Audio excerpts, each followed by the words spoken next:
Welcome to Moneyline MMA coverage of UFC Vegas 69. Tonight we've got coverage for a fight card that's been changing up quite frequently lately. And now the headlining event is Jessica Andrade versus Erin Blanchfield. Jose and I are going to be doing our usual coverage of this card with our weight system. This card happening on February 18th, this Saturday. This one will be at the UFC Apex, which is always worth bringing up, in my opinion, just because it does alter the size of the ring.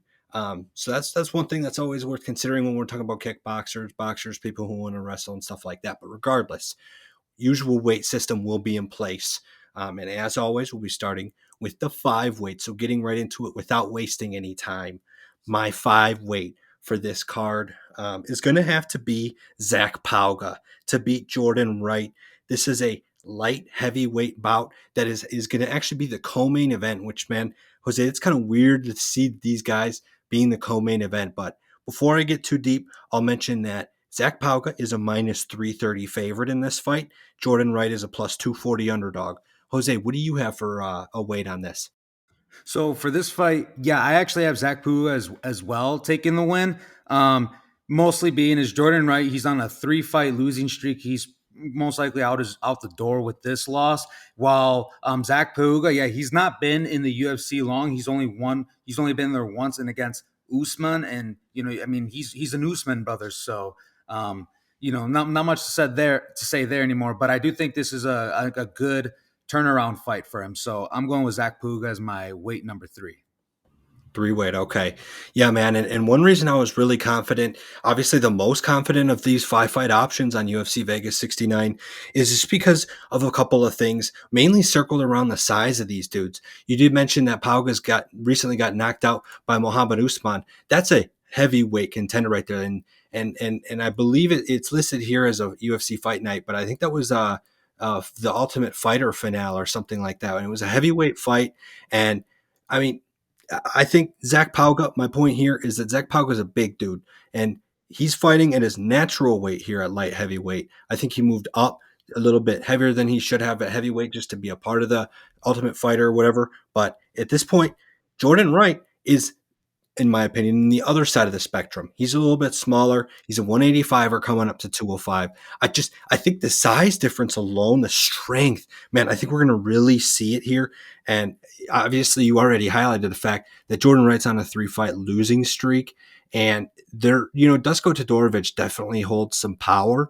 But in the end, man, these fighters are like mid-level fighters. They're not like crazy tough. It's not like the UFC just straight up threw him to the wolves with top contenders right away. So I'm not seeing anything from Jordan Wright that makes me think, yeah, let me put my money on this guy.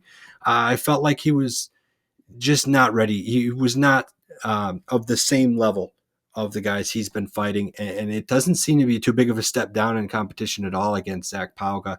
So yeah, man, I'm very confident to take Pauga here. If you want to go so far, maybe you're a little bit, hesitant since he's minus 330. It is having to put $330 down to win 100 is quite a bit of money. So you could potentially go so far as to say Pauga by KO. I'm probably not going to be doing that. I hate to pick winning methods unless I'm really confident. But yeah, it sounds like Jose and I are both really confident here in Pauga getting the job done one way or the other. Yeah, excellent, Nick. And then so now I'll tell you my 5-weight. The 5-weight I have is actually the main event, and it's between Jessica Andrade and well, that is my pick. Is Jessica Andrade. I mean, I can't say nothing much like highly about her. Like last time she just recently fought Murphy, I straight up said she throws a high volume of punches and she has power to back up that high volume.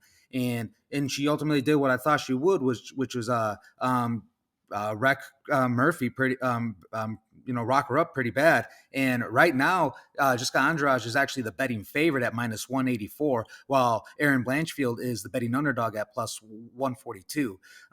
Right now, yeah, I mean, you have the number 3 versus the number 10. I'm curious to see what you have this fight ranked at, Nick.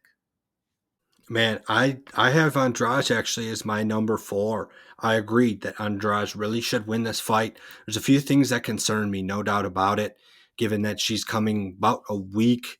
It was literally Saturday night watching the UFC 284 event that we knew that we found out that Tyler Santos was going to be off the card. I mean, we're talking about 1 week's notice here. So there's a couple of things here that are like, you know what I'm saying? I think that's why, the line's kind of been moving up and down on this one a little bit. But in the end, I'm still very confident. Andrade is really truly the better fighter here, and even with less preparation, I don't think she's going to have that much of a problem. No, without a doubt. I mean, Erin Blanchfield, people are just really highly up on her because just how young she is right now. She is currently right now 23, and she's won in majority of ways via 5 via decision, 3 submission, and 2 KO.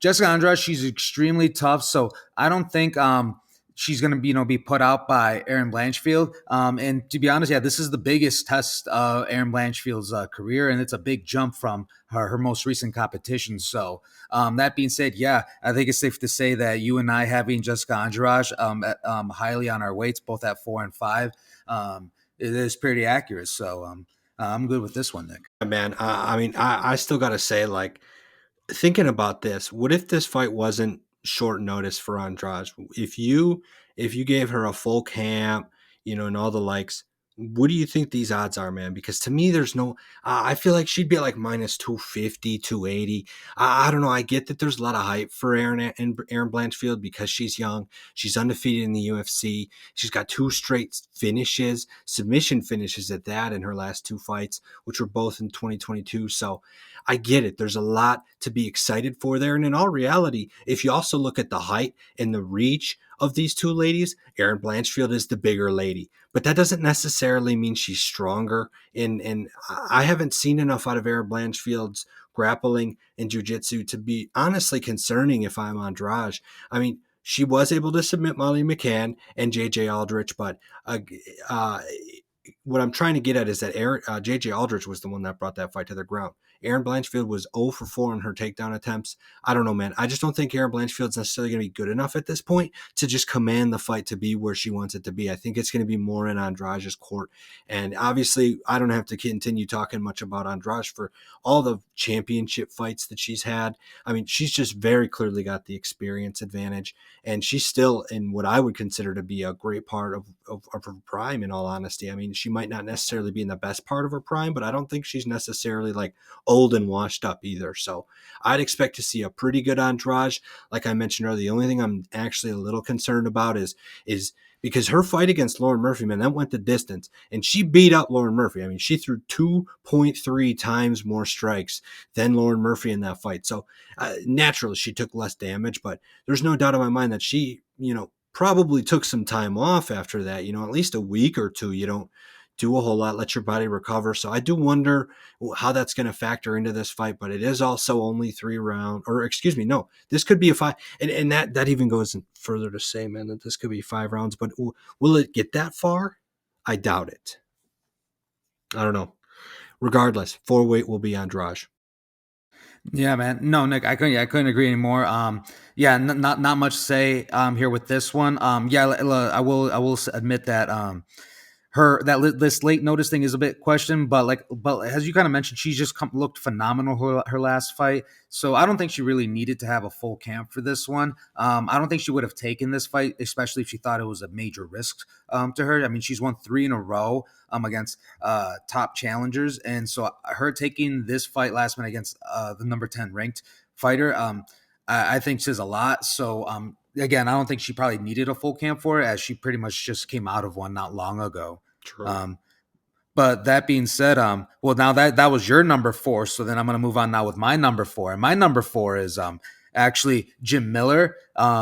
Jim Miller right now, he is the betting favorite he's actually not on here on this, but they actually right now they actually have him on the prelims here on FanDuel, but I think he's going to be on the main card for sure. But he's actually the betting underdog right now, plus 186, while Alexander Hernandez is the betting favorite at minus 245.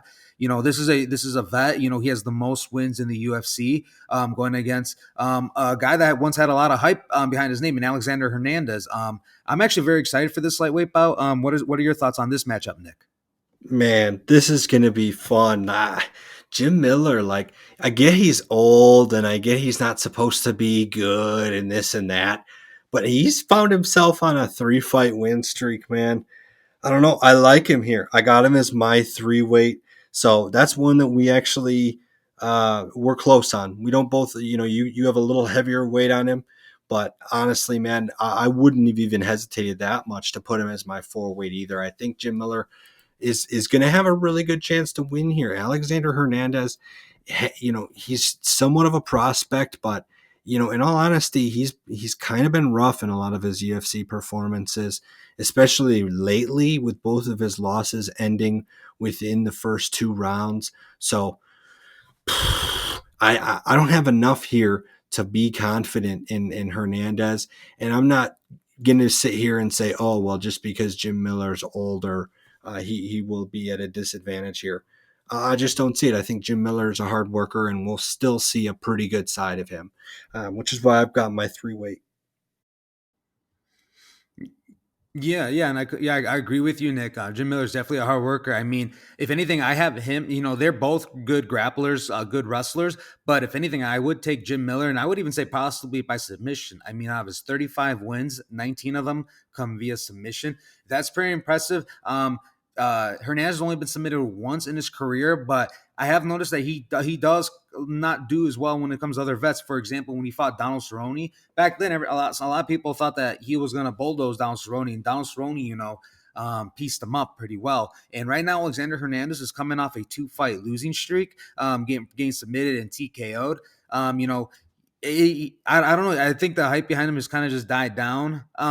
He's not the same fighter I thought he was. 4 years ago, 5 years ago. So, that being said, I think Jim Miller, he's been doing this for a long time. He's fought the top, the who's who and all the new up and comers. So I think there's just gonna be another guy he's gonna probably add to his list of UFC wins, to continue his record. So for this one, I got Jim Miller at my 4 weight.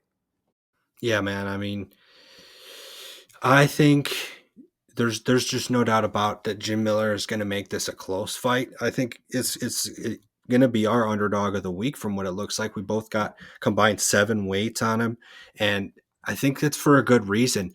Another point I wanted to make is that Hernandez is coming off of a KO loss 2 months and 3 days ago. Man, he kind of got brutally beat up by Billy Quarantillo. It was a standing KO, if I remember. It wasn't like he got completely black, like lights out. The ref had to step in and say, you know what, no, man, this is over. And that's just not good for Hernandez, man. And I feel like when you lose a fight in that way, especially, man, you really need to kind of take a step back and not only let your body heal, but like, all right, what am I going to do in my next fight to not let that happen again? And I'm just not sure how much of that he's doing. I think he's just kind of jumping right back in, and I'm not sure that's the smart thing to do for him.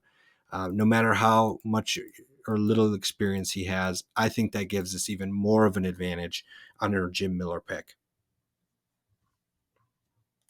With that being said, that covers Jose and I's top 2 weights, and we've discussed 3 of the 5 fights already. So that leaves with what will be my 2 weights, because I've already put my 3 weight on Jim Miller, and that'll actually be William Knight. This fight's currently the closest fight on the main card in terms of at least odds, with William Knight at -111 and Marcin Prachnio being -115. So in all technicality, you could say that William Knight is the very, very slight favorite, but in all reality, it's a close one, man. Or actually, I'm thinking about that the wrong way. That's Prachnio would be the slight favorite because he there's a slight lean in that under. So that being said, man, I'll take it.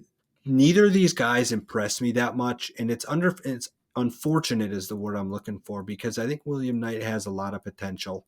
I almost said had, right? I almost said had, but he still does, right? He's not completely, burnt out of his hype like we think Alexander Hernandez might be, but he's getting close, man. He's not the tallest, but he's still a big dude for the light heavyweight division. And he is clearly, I think, the stronger guy of these two, But Prachnio is not a pushover by any means. With a win over Khalil Roundtree, I find to be pretty impressive. But he is coming off of a loss from last year against Felipe Lins, which was a decision loss. He got taken down 4 times in that fight. And that's not something I think we really need to fear too much out of William Knight. So we'll see, man. Jose, what do you have for a weight on this? For this one, I actually have William Knight as my two weight as well. Like you said, this is a very close fight, and it's really close in a lot of ways. The records are not too far off from each other, just stylistically, just how their matchup record wise. I think that this is going to be definitely a close fight. And the more I was looking into it, almost I wanted to kind of side with Marcin Prachnio, but I'm going to stick it with William Knight on this. I think it's going to be a close one, kind of like that Alonzo Manningfield Jimmy Crute fight we just saw. I think it's going to probably play out something similar to that fight. Yeah, maybe, man. It might. And, you know, William Knight has a good win against Alonzo Menifield. Yeah, I see what you're saying, though, in terms of like, when you look at this, I don't personally feel pulled in either direction that strongly either. And I don't like, so my pick is William Knight, but I mean, that's kind of why we like to implement this weight system, because it shows you guys like we're not all that confident in him, to be honest. And obviously, neither are we in the pick we have next in our one weight. So I think William Knight is worth looking at here, but just based on the disappointment, like if you were on William Knight in his last fight against Devin Clark, which in everybody's opinion he should have won going into that fight, and he didn't. He got finished, in the third round. So that's just there's part of that where it's like I'm scared to put my money on this guy again. Like he's clearly disappointed in the past and he's got a pretty tough opponent. But at the same time, it's not like Prachnio is an animal by any means. He's a solely stand-up kind of guy. He's got 0 takedowns in his UFC career. So he's definitely not going to be leaning on that. And that might benefit William Knight. So those are the kind of the little things I'm thinking when I look at this fight. But again, nothing really pulls me in either direction more than me thinking William Knight has a little bit more KO potential, and I think he has a slight striking advantage. That's about it. Yeah, Nick, I couldn't agree any more with you on that. So that you guys have it. Again, this is a fight like he said. We didn't, I didn't think too much of it. There's definitely other fights I think on the prelims that could have been on the main card. This could have been one of those fights that could have got switched up, but it's what we got. And the next fight is it's between, well, pretty much there's only one fight left for both Nick and I to talk about, and it's the big boys. It's the heavyweight bout between Josh Parisian and Jamal Pogues. And right now, Josh Parisian is the betting underdog at plus 186, while Jamal is the betting favorite at minus 245. Straightforward. I got the heavy favorite on this one. I got Jamal. What are your thoughts on this fight, Nick? Yeah, I agree. I got Jamal as well. Clearly, though, one weight, man. I think, maybe I could switch this out with William Knight and make this my 2 weight, because I guess the more I look at it, maybe I'm a little bit more confident in Pogues. I think at least he's got some history as of late that's positive for us to see. Granted, they were decision wins that he had in the Dana White Contender Series to get him to this point with a contract to fight Josh Parisian. But man, who really is impressed by Josh Parisian? I understand he just KO'd Alan Badeau, but let's be honest, both of those guys shouldn't be in the UFC. Alan Badeau is 0-4, and he just sucks. Like, we're not here to just act like people are good when they're not. So Josh Parisian, I'm not impressed with any of the wins he has at all. And he has a loss to Parker Porter, who just got annihilated by 1 or 2 swings last week or on last Saturday. So, man, there's so many things that just Josh Parisian, you know what I mean? It's just no thank you. And the more I think about it, I'm definitely making that switch. I want to pick against Josh Parisian for my 2 weight. I honestly almost don't care who it is. It has to be like a really, really low end, like this guy doesn't even deserve a contract type fighter. Parisian is like the definition of a guy that you want to fight as a heavyweight going into the UFC. You're like, please give me this guy to fight. He's my best chance, because he's just genuinely, in my opinion, right, not that much of a threat at all. I get that his 3 of his 4 wins in the UFC are by KO, but they're just against what I would consider to be bums, for a lack of a better term. But another note I want to make on this fight is that even more confident than I am Pogues winning is I am over 2 rounds in this fight, over even arguably 2.5. There's no chance that Parisian's going to knock out Pogues, in my opinion, and Pogues as well is 2-0 with decision wins. I think there's a couple of things trending towards this fight going at least into the later end of the second round, if not a third round for sure. So those are my main thoughts. Jose, what do you think about this one? No, I mean, Nick, I don't think I could have said that any better myself. I was looking at it that way as well in terms of it really comes down to Josh Parisian can knock out Jamal. But to be honest, Jamal, young stud, he has better wrestling. He has a higher takedown advantage as well as better takedown defense. So I can actually see Jamal pressing Josh Parisian against the cage and just hammering his way off to a unanimous decision. He does have, out of his 9 wins, 4 of them do come unanimous decision. So it does show that he has the cardio. And him just being slightly younger, not much. He's 27 versus 33.